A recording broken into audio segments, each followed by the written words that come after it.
Howdy, howdy, folks. It is Diecastbuffet here again. Today we have a Kyle Larson 2022 Art of Fitting Cup champion HendrickCars.com Chevrolet Camaro. And my goodness, man, this thing looks so cool. So without further ado, let's go ahead and pop it out of the box. Alrighty, folks, right, the good old box. And I'm going to start this video off with kind of a little bit of a buyer beware. You've seen Wave 3 of the Authentics line. Yeah, some of the decal jobs for those Wave 3 cars are absolutely terrible. Like, I'm not talking decal chips, I'm talking the actual print quality. If you're a Kyle Larson fan, I cannot stress it enough. Don't get the Wave 3 version if the decals are screwed up on it, right? Get the Gold Series edition. This is the Gold Series car that you'll be seeing here in the video.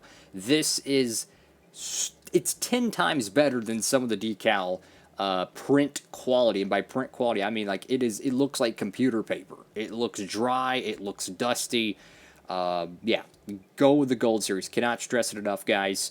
So you got HendrickCars.com right here on the front of the car. I got Larson right there with the bow tie. Go to the front valence.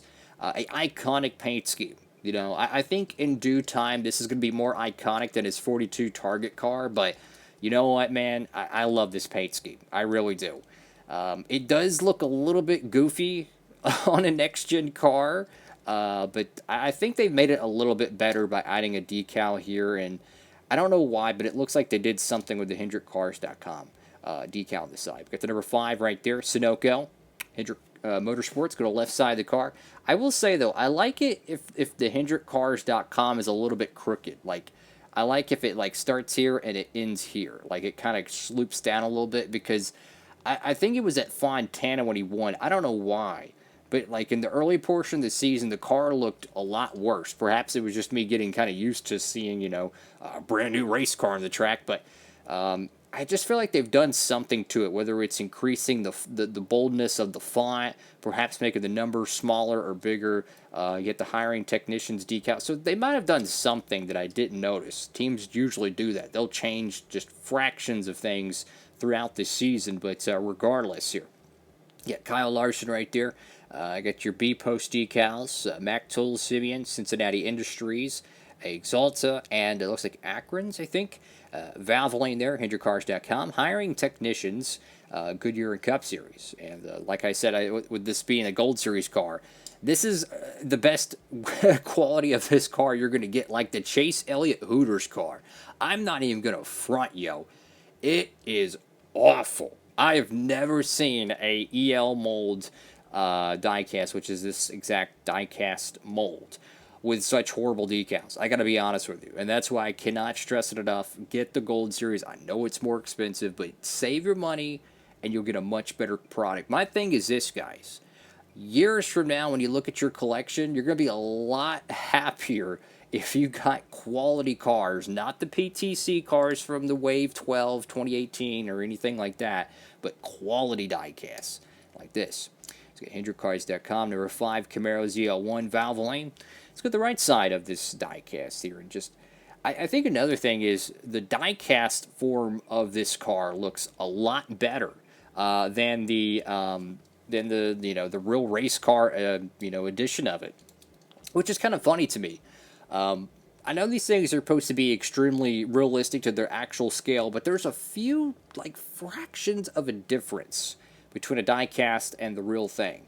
Like, the fender wells might be a fraction smaller or a fraction bigger, right? The hood might be a fraction smaller.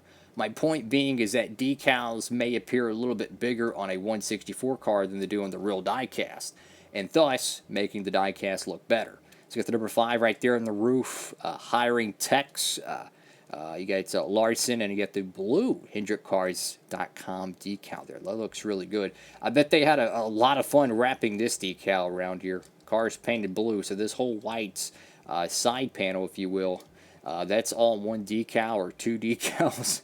You can see wrinkles right here, which is a pain to wrap on a diecast. But what a fantastic looking hot rod. I still wish they would do a Terry Labonte Kellogg's paint scheme. I've been hooting and hollering for that. They need to. You know, they do the Jeff Gordon rainbow car. They did the Jeff Gordon Flames car.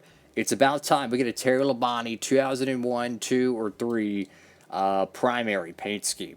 And Kyle Larson's the man to do it because they can do like the Hendrick Cars .com, like in the font of, you know, like the Kellogg's or whatever, and they could find some goofy character to replace Tony the Tiger on the car. But my point is that that'd be a great throwback. But regardless, what an awesome diecast, man. These next gen pieces are incredible. Just the styling of them, man. They look freaking amazing, and it doesn't matter if it's a Chevy or a Ford. They just look fan-freaking-tastic. I will say the aluminum style wheels would look awesome on that Larson diecast. But yeah, what do y'all think about this car, guys? Beautiful, beautiful piece. I don't think he's ran as many paint schemes as he did last year. Because last year he had a whole bunch of different cars. He had what, Freightliner. He had they had another one. Yeah, Metrotech was a sponsor. He had like 3 different Valvoline cars. He had Nation's Guard on board. He had a couple patriotic paint schemes, which he had one this year. And there was another sponsor that I can't think of right now. I think it ran at the Fall Kansas race. Could be mistaken on that. But my point being is that Kyle Larson doesn't have as many alternate paint schemes. So if you're a Larson collector, it might be closer to a average year in terms of diecast releases. But regardless, thank y'all so much for watching. If you can, please give it a huge thumbs up. I have no idea why they did a different barcode on this thing. Check this out. I have no idea why they did a different barcode. It kind of like, it perplexes me because I'm curious, like, did they just did they print the wrong barcode and they had to rip them off and print a new one? I have no idea. Because everything else looks correct, you know. 2022 Camaro, bottom of the box, everything looks fine and dandy, right? It's just really, really curious to me. But yeah, that's going to be all for now, guys. Thank you all again for watching. Have a great one. Diecast Buffet. Sign it off.